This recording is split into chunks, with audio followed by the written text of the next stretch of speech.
Bonjour à tous, on va voir aujourd'hui comment sauvegarder votre site WordPress et ce gratuitement. Sauvegarder votre site va vous permettre de télécharger tous les fichiers de votre WordPress et de les avoir soit en local, soit en ligne sur WordPress ou encore de pouvoir les exporter vers un Google Drive par exemple. Il existe de nombreuses extensions de sauvegarde comme Updraft Plus ou encore WP Vivid. Aujourd'hui, je vais vous montrer avec WP Vivid. Pour ce faire, je me rends dans les extensions, je fais ajouter une extension et je tape WP Vivid. Je prends cette extension là, alors on peut voir que la mienne est déjà active puisque je l'utilise pour mes sites internet. Il vous suffit simplement de cliquer sur installer maintenant et puis de l'activer. Ensuite, je me rends dans l'onglet WP Vivid Backup, sauvegarder et restaurer. Ici, on peut voir que j'ai déjà effectué des sauvegardes. Si vous voulez sauvegarder l'entièreté de votre site WordPress, veillez à bien cocher base de données plus fichier WordPress. Enregistrer les sauvegardes en local, c'est ce qui va vous permettre d'avoir ces sauvegardes juste ici, affichées en bas, et de pouvoir les restaurer directement.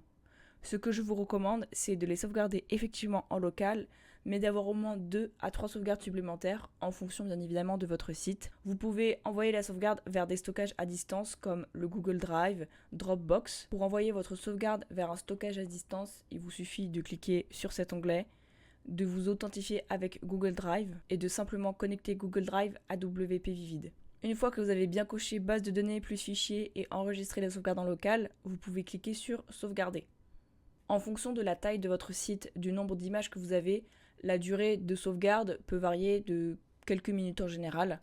Vous pouvez également planifier vos sauvegardes, c'est-à-dire par exemple si vous souhaitez le sauvegarder toutes les semaines ou tous les jours, vous pouvez demander à activer la planification des sauvegardes. Il suffit simplement de cocher cette option, de décider combien de fois vous souhaitez sauvegarder et de sélectionner quel type de fichier vous voulez également sauvegarder. Donc toujours base de données plus fichier WordPress.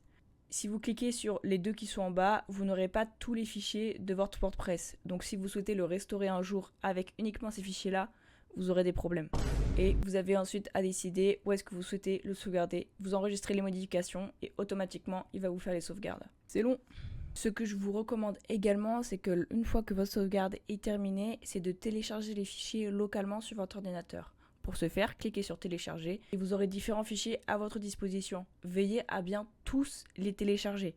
Donc vous allez simplement cliquer sur télécharger et ça va vous créer des fichiers zip. On va voir maintenant comment restaurer votre site internet. Si vous avez un bug ou si vous préfériez une ancienne version de votre site ou si par exemple une extension a fait quelque chose que vous ne vouliez pas, il vous suffit de cliquer sur restaurer.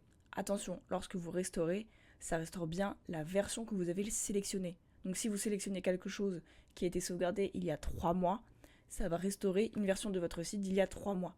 Donc veillez à bien sauvegarder régulièrement votre site pour avoir les sauvegardes les plus récentes à votre disposition.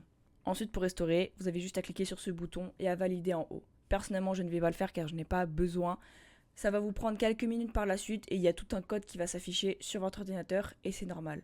Vous aurez ensuite besoin de vous reconnecter en tant qu'administrateur. Attention, si jamais vous avez changé le mot de passe et l'identifiant d'une ancienne sauvegarde, il va vous redemander ces anciens identifiants et mots de passe. Donc veillez à bien les garder au cas où.